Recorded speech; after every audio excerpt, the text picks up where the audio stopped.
ನಾಡಿನ ಜನತೆಗೆ ನಮಸ್ಕಾರ.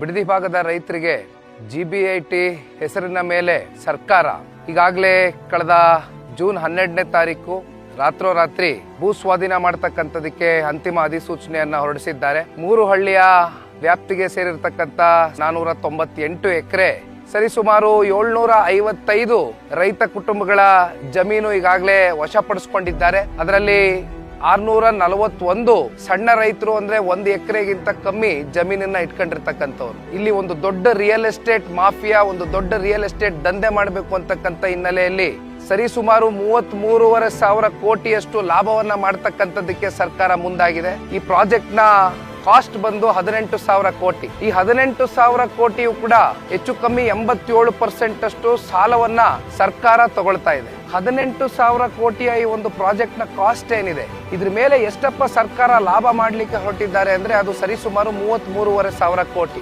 ರೈತರ ಹೊಟ್ಟೆ ಮೇಲೆ ಹೊಡೆದು ಒಂದ್ ಕಡೆ ರಿಯಲ್ ಎಸ್ಟೇಟ್ ಮಾಫಿಯಾಗೆ ಮತ್ತಷ್ಟು ಉತ್ತೇಜನೆಯನ್ನ ಕೊಟ್ಕೊಂಡು ಸರ್ಕಾರ ಯಾರಿಗೆ ಲಾಭ ಮಾಡಕ್ ಹೊರಟಿದೆ ಅಂತಕ್ಕಂಥದ್ದು ಇವತ್ತು ನಾವು ನೀವೆಲ್ಲರೂ ಆಲೋಚನೆ ಮಾಡ್ಬೇಕಾಗಿರ್ತಕ್ಕಂಥ ವಿಚಾರ.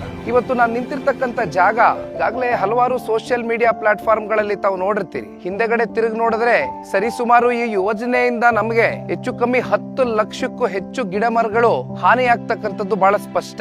ಈ ಭಾಗದಲ್ಲಿ ರೈತರು ಹೈನುಗಾರಿಕೆಯನ್ನ ನಂಬ್ಕೊಂಡು ಬದುಕನ್ನ ಕಟ್ಕೊಂಡಿದ್ದಾರೆ. 5 ರಿಂದ 6 ಲಕ್ಷ ಲೀಟರ್ ಪ್ರತಿ ತಿಂಗಳು ಕೂಡ ಇಲ್ಲಿಂದ ಹಾಲನ್ನ ಉತ್ಪಾದನೆ ಮಾಡಿ ಜೀವನವನ್ನ ಸಾಗಿಸ್ತಾ ಇರ್ತಕ್ಕಂಥ ಸಾವಿರಾರು ಜನ ರೈತ ಕುಟುಂಬಗಳು ಇವತ್ತು ಬದುಕನ್ನ ಕಟ್ಕೊಂಡಿರ್ತಕ್ಕಂಥದ್ದು ನಾವು ನೋಡಬಹುದು. ಅಷ್ಟೇ ಅಲ್ಲ, 50% ಗಿಂತ ಹೆಚ್ಚು ರೇಷ್ಮೆಯನ್ನ ಬೆಳಿತಕ್ಕಂಥವ್ರು, ತೋಟಗಾರಿಕೆಯನ್ನ ಮಾಡ್ತಕ್ಕಂಥದ್ದು ಇವತ್ತು ಇಂಥ ಒಂದು ಬಡ ರೈತರ ಒಂದು ಹೊಟ್ಟೆ ಮೇಲೆ ಹೊಡಿತಕ್ಕಂಥದಕ್ಕೆ ಸರ್ಕಾರ ಏನ್ ಮುಂದಾಗಿದೆ. ಈ ನಾಡಿನ ಒಬ್ಬ ಜವಾಬ್ದಾರಿಯುತವಾದಂತ ಒಂದು ಪ್ರಜೆಯಾಗಿ ಇದೇ ತಿಂಗಳು ಮುಂದಿನ ವಾರ ಜೂನ್ 21ನೇ ತಾರೀಕು ಭಾನುವಾರದ ದಿನದಂದು ನಮ್ಮ ಭೂಮಿ ನಮ್ಮ ಹಕ್ಕು ರೈತರ ಪರವಾಗಿ ಒಂದು ಪಾದಯಾತ್ರೆಯನ್ನ ಹಮ್ಮಿಕೊಂಡಿದ್ದೇವೆ.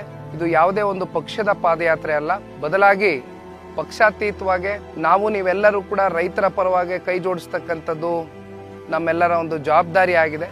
ವಿಶೇಷವಾಗಿ ರೈತರು ಈ ಒಂದು ಪಾದಯಾತ್ರೆಯಲ್ಲಿ ಬಂದು ಭಾಗವಹಿಸುವ ಮೂಲಕ ಇವತ್ತು ನಿಮ್ಮ ಭೂಮಿ ನಿಮ್ಮ ಹಕ್ಕನ್ನ ಸರ್ಕಾರ ಏನು ಕಸ್ಕೊಳ್ಳಕ್ ಹೋಗ್ತಾ ಇದೆ, ಅದರ ವಿರುದ್ಧವಾಗಿ ನಾವು ನೀವೆಲ್ಲರೂ ಕೂಡ ಹೋರಾಟ ಮಾಡುವ ಮೂಲಕ ಮತ್ತೆ ನಿಮ್ಮ ಭೂಮಿಯನ್ನ ನಿಮ್ಗೆ ವಾಪಸ್ ಉಳಿಸ್ಕೊಳ್ತಕ್ಕಂಥ ನಿಟ್ಟಿನಲ್ಲಿ ನಾವೆಲ್ಲರೂ ಕೂಡ ಹೋರಾಟವನ್ನ ಮಾಡೋಣ ಅಂತಕ್ಕಂಥದ್ದನ್ನ ಈ ಸಂದರ್ಭದಲ್ಲಿ ಹೇಳ್ತಾ ಬೃಹತ್ ಪಾದಯಾತ್ರೆಯನ್ನ ಹಮ್ಮಿಕೊಂಡಿದ್ದೇವೆ. ಜೂನ್ 21ನೇ ತಾರೀಕು ಭಾನುವಾರದ ದಿನ ತಾವೆಲ್ಲರೂ ಕೂಡ ಬಂದು ಭಾಗವಹಿಸಬಹುದು. ಧನ್ಯವಾದ.